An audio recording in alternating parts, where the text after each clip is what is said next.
Hey everyone, and welcome back. Want to plan your blog posts, videos, or social media content in Todoist for free? Let me show you how to build a simple but powerful content calendar. Step 1.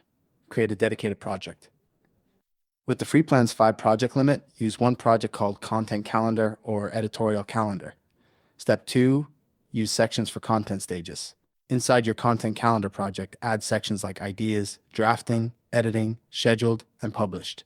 This shows you exactly where each piece stands. Step 3. Create tasks for each content piece. Name each task with your content title, like 5 ways to use Todoist or product review video. Step 4. Set due dates as publish dates. Add the date you want each piece to go live. Todoist's natural language understands next Friday or March 15th. Step 5.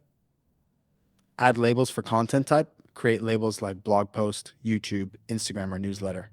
This helps you filter and see what's coming up for each platform. Step 6. Use priorities to mark urgency.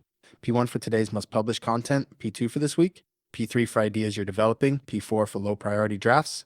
Step 7. Create subtasks for your workflow. Inside each content task, add subtasks like write draft, find images, ESEO keywords, schedule post, and promote on social. Step 8. Use recurring tasks for repeating content. Set up weekly tasks like send Friday newsletter or post Instagram reel with the repeat pattern every Friday.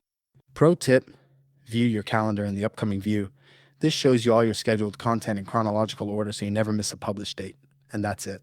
With one project, sections for stages, labels for platforms, and due dates for publishing, you have a complete content calendar in Todoist's free version. If you build a content calendar, let me know what type of content you're planning in the comments. See you in the next one.